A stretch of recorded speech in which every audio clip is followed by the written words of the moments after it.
Coffee ನಾಡಿನಲ್ಲಿ ಬೃಹತ್ ತಮಟೆ ಚಳುವಳಿ.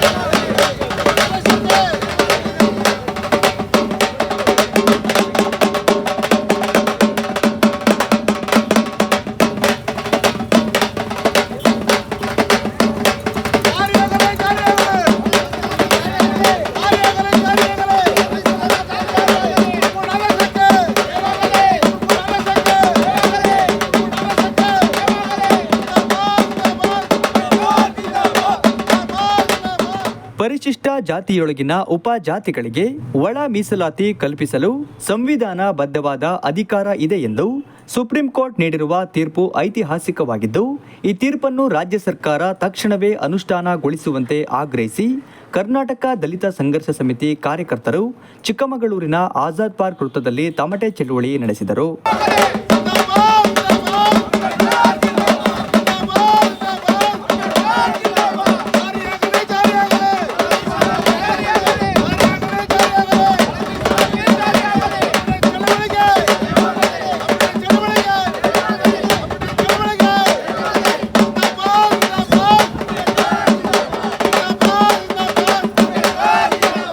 ಕರ್ನಾಟಕ ದಲಿತ ಸಂಘರ್ಷ ಸಮಿತಿ ಜಿಲ್ಲಾ ಸಂಚಾಲಕರಾದ ಶ್ರೀಕಾಂತ್ ಅವರು ಮಾತನಾಡಿ, ಪರಿಶಿಷ್ಟ ಜಾತಿಯೊಳಗಿನ ಉಪಜಾತಿಗಳಿಗೆ ಒಳ ಮೀಸಲಾತಿ ಕಲ್ಪಿಸಲು ಸಂವಿಧಾನಬದ್ಧವಾದ ಅಧಿಕಾರ ಇದೆ ಎಂದು ಸುಪ್ರೀಂ ಕೋರ್ಟ್ ಐತಿಹಾಸಿಕ ತೀರ್ಪು ನೀಡಿದ್ದು, ಇದು ಕಳೆದ 30 ವರ್ಷಗಳಿಂದ ಪ್ರೊಫೆಸರ್ ಬಿ ಕೃಷ್ಣಪ್ಪನವರು ಸ್ಥಾಪಿಸಿದ ಕರ್ನಾಟಕ ದಲಿತ ಸಂಘರ್ಷ ಸಮಿತಿಯ ಹೋರಾಟಕ್ಕೆ ಸಿಕ್ಕ ಜಯವಾಗಿದೆ ಎಂದು ಹೇಳಿದರು. ಪ್ರೊಫೆಸರ್ ಕೃಷ್ಣಪ್ಪ ಸ್ಥಾಪಿಸಿದ 47/74/75 ಸಂಘಟನೆಯ ರಾಜ್ಯ ಸಂಚಾಲಕರಾದ ಎಂ ಗುರುಮೂರ್ತಿಯವರ ನಾಯಕತ್ವದಲ್ಲಿ ಕರ್ನಾಟಕ ದಲಿತ ಸಂಘರ್ಷ ಸಮಿತಿ ಇವತ್ತು ರಾಜ್ಯಾದ್ಯಂತ ಕರೆ ಕೊಟ್ಟಿದೆ. ಏನು ಕರೆ ಅಂದರೆ, ಒಳ ಮೀಸಲಾತಿ ಜಾರಿ ಮಾಡಲೇಬೇಕು ಅಂತ ಸರ್ಕಾರವನ್ನು ಆಗ್ರಹಿಸಿದೆ.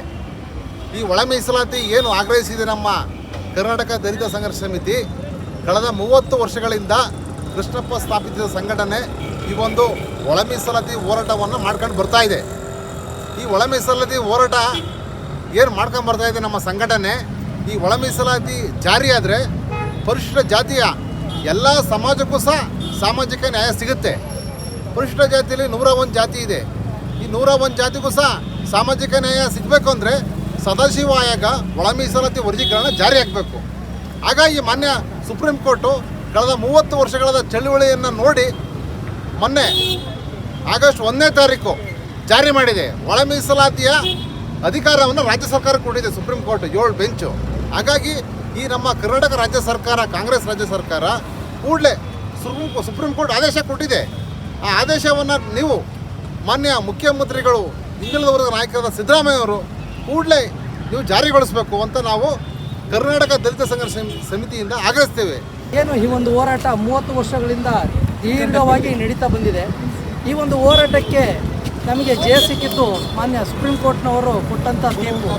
ಇದು ಸುಪ್ರೀಂ ಕೋರ್ಟಲ್ಲಿ ಕೊಟ್ಟಂಥ ತೀರ್ಪು ಇದು ಸಾಮಾನ್ಯವಾದ ತೀರ್ಪಲ್ಲ, ಸಂವಿಧಾನ ಪೀಠಕ್ಕೆ ಕೊಟ್ಟಂಥ ತೀರ್ಪು.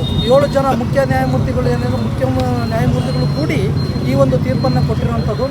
ಇದು ಸಂವಿಧಾನ ಪೀಠ ಕೊಟ್ಟ ನಂತರ ಇದು ಫೈನಲ್ ಆಗುತ್ತೆ ಈ ಸುಪ್ರೀಂ ಕೋರ್ಟಲ್ಲಿ ಕೊಟ್ಟಾಗ. ಆದರೆ ಇದು ನಮ್ಮ ರಾಜ್ಯದ ಮುಖ್ಯಮಂತ್ರಿಗಳಾದ ಸಿದ್ದರಾಮಯ್ಯನವರು ಇದನ್ನು ಒಪ್ಕೊಂತಾರೆ, ಇದು ಕೊಟ್ಟಿರೋ ಸ್ವಾಗತಾರ್ಹ ಅಂತ. ಆದರೆ ಒಪ್ಕೊಂಡಂಥ ವ್ಯಕ್ತಿ ಈಗ ಕೊಟ್ಟು ಅಲ್ಲೇ 2 ತಿಂಗಳಾಗ್ತಾ ಬಂತು ಸುಪ್ರೀಂ ಕೋರ್ಟ್ ಕೊಟ್ಟಂಥ ತೀರ್ಪು.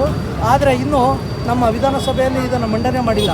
ನಾವು ಕೇಳ್ಕೊಳ್ಳೋದು, ಮಾನ್ಯ ಮುಖ್ಯಮಂತ್ರಿಗಳೇ, ನೀವು ಹಿಂದ ಹೋರಾಟಗಾರರಂತೀರಿ, ಸಂಘಟನೆಯವರು ಅಂತೀರಿ ಮತ್ತು ದಲಿತ ಪರ ಅಂತೇಳಿ ತಮ್ಮ ಬರೀ ಮಾತಿನಲ್ಲಿ ಹೇಳ್ರೆ ಸಾಲದು, ಅದನ್ನು ನೀವು ಪ್ರೂವ್ ಮಾಡಿ. ಪ್ರೂವ್ ಮಾಡ್ದಲೇ ಇದ್ದರೆ ನಿಮ್ಮ ಕೈಲಿ ಆಗಲ್ಲ ಅಂದರೆ ನೀವು ರಾಜ್ಯನ ನಿಮ್ಮ ಕೈಲಿ ಮುಖ್ಯಮಂತ್ರಿ ಸ್ಥಾನನ ನಡೆಸೋಕ್ಕಾಗಲ್ಲ ಅಂತ ನಾವು ತಿಳ್ಕೊಳ್ತೀವಿ.